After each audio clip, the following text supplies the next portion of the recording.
Buen día, este es el resumen de las actividades Aprende en Casa del 3 de noviembre para quinto grado. Si conoces a alguien que le pueda ayudar a este video, comparte. Dale like y suscríbete. Saludos. Comenzamos con matemáticas. El tema es ¿cómo medimos el tiempo? Desde el principio de la civilización los humanos han tenido la necesidad de medir el tiempo. El reloj de agua fue inventado por los egipcios. El reloj del sol fue muy popular en Asia. La vela reloj permitía medir la hora según se derretía. Después fue el reloj de arena. Los relojes modernos tenían un péndulo que ayudaba a ser más preciso.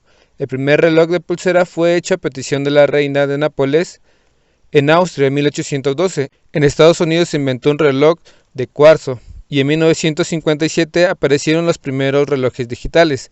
En la actualidad usamos relojes digitales como en el celular, pero también podemos usar reloj análogo, que tiene 3 manecillas. La más grande indica los minutos, la más pequeña las horas y el más delgado los segundos. Se le llama reloj a un instrumento que se utiliza para medir el tiempo. Hay diferentes tipos de reloj. Juan Carlos nos cuenta que debe tomarse su medicamento a las 11:15.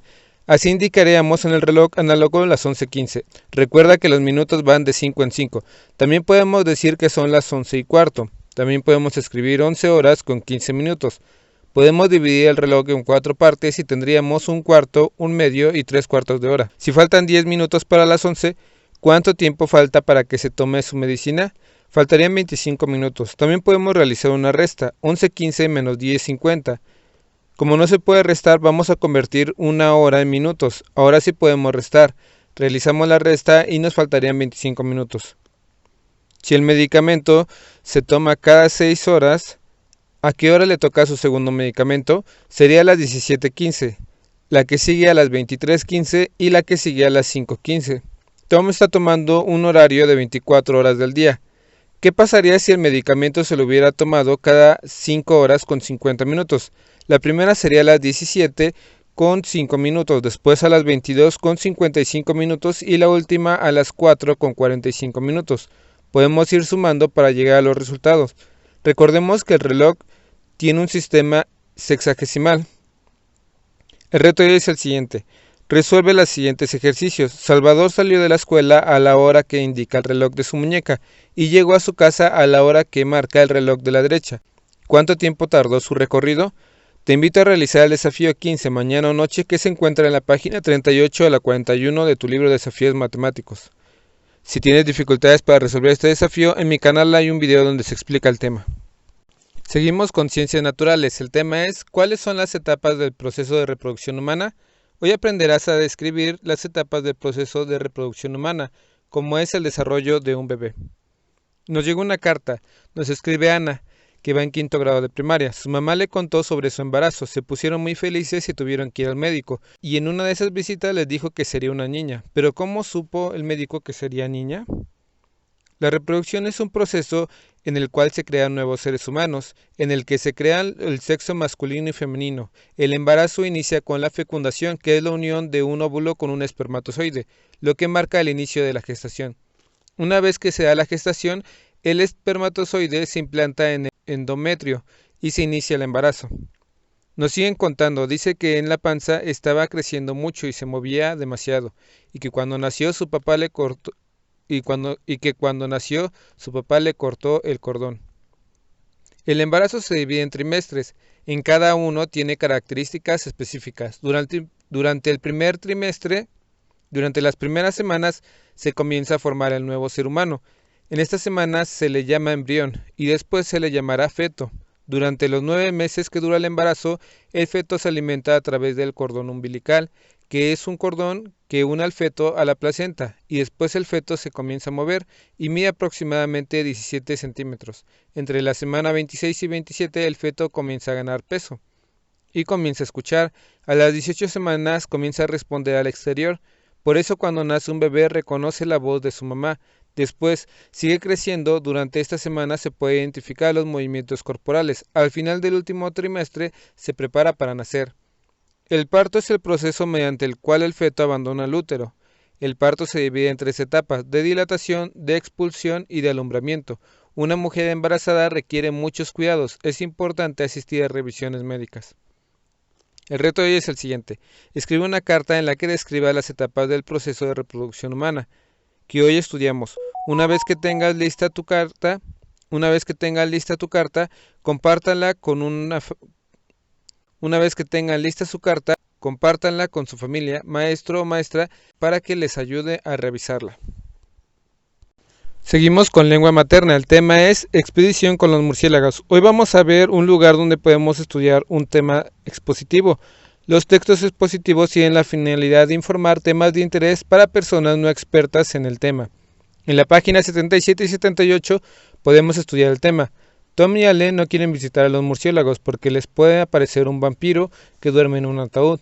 Pero no son vampiros, los murciélagos son los únicos mamíferos voladores. Vamos a ir a Guerrero a una gruta. Vamos a adentrarnos para encontrarlos. Tom pregunta ¿qué es todo lo que estamos pisando? Y nos dicen que se llama guano. Es el excremento de los murciélagos. Además del guano, ¿qué crees que sea necesario anotar sobre los murciélagos? Tom anotó lo siguiente en sus notas. También nos dice que el lugar se llama Cuixtlahuacan. La palabra Cuixtlahuacan es originario del náhuatl, que significa no hay tierra seca, pues es un lugar que está rodeado de montañas por las que escurre el agua que alimentan los ríos azul y blanco. Después escuchamos a un murciélago y después al fin lo podemos encontrar. Los murciélagos no son peligrosos, son quirópteros, que quiere decir mano alada, que se refiere a una ala. En este caso quiere decir que los murciélagos tienen alas. Vamos a ver un cuadro con diferentes tipos de murciélagos según lo que comen. Hay carnívoros, insectívoros, nectavívoros y los hematófagos. Se alimentan de sangre de otros animales. Ya de regreso en el salón, ahora vamos a aplicar lo que aprendimos. Vamos a hacer nuestro texto expositivo. Tienes que incluir la introducción, que es una breve explicación del tema a presentar, después el desarrollo, que puede organizarse por subtemas, y la conclusión, que permite resumir las ideas del tema abordado. Vamos a comenzar a desarrollar nuestro tema. Es muy importante revisarlo después de haber escrito. Los murciélagos son mamíferos voladores, también conocidos como quirópteros. Viven en cuevas o grutas. Los murciélagos se clasifican según su tipo de alimentación. Un dato interesante de los murciélagos: tienen un sistema para localizar los objetos, se llama ecolocalización, es decir, cuando los animales tienen la capacidad de conocer su entorno por medio de los sonidos. No quiere decir que sean ciegos, pero tienen el sentido de la vista muy limitado, por eso se orientan por el sonido. Tom revisó la información y lo redactó. Es muy importante citar las fuentes donde obtuvimos la información. También podemos colocar dibujos con colores o una fotografía. El reto hoy es el siguiente: redacta tu propio texto expositivo con lo que vimos el día de hoy en nuestra expedición. Recuerda pedir orientación a tu maestra o maestro. Seguimos con historia. El tema es Panorama de la Reforma y la República Restaurada. Hoy vamos a conocer una nueva etapa de la historia. Las transformaciones históricas son procesos que se van dando poco a poco. Durante este periodo ocurrieron sucesos muy importantes. A esta etapa se le conoce como Reforma Liberal. Se enmarca entre los años 1854 y 1876. Hubo muchos cambios importantes y uno de los más importantes fue el cambio de la Constitución política. Se estableció el derecho a la educación libre y laica. En esta clase trataremos de identificar un panorama general. Vamos a analizar la línea del tiempo que está en la página 46 y 47. Empieza en 1850.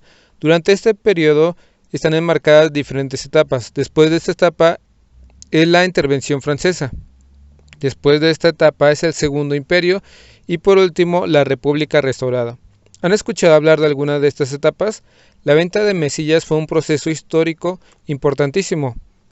También podemos ver que hubo una constitución en 1857, fue una constitución liberal, y en la guerra de reforma intentó quitarle el privilegio a los ricos y fue un enfrentamiento entre los conservadores y liberales, y también podemos ver la batalla de Puebla. A esto se le llama la Segunda Intervención Francesa. El Segundo Imperio es donde entra el emperador Maximiliano y su esposa Carlota. Durante esta época sucedieron 3 conflictos. El conflicto entre los liberales y conservadores que llevó a la guerra de reforma. El segundo fue la Segunda Intervención Francesa y el tercero es la Constitución de 1957. Santa Anna, convirtiendo la presidencia en una dictadura, deja el poder y se va al exilio. Comienza la época de Benito Juárez. Al poco tiempo daba inicio la Reforma Liberal. La Constitución de 1857 introdujo de forma sistemática los derechos. En medio de una atmósfera de intriga, Benito Juárez toma la presidencia.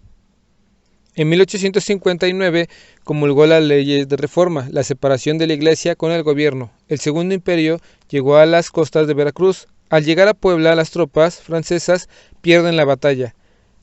Fue así como llegó Maximiliano y Carlota. Benito Juárez tuvo que huir. La crisis financiera hizo que lo abandonaran a su suerte. El emperador se replegó a Querétaro y Maximiliano fue fusilado en el Cerro de las Campanas por Juárez.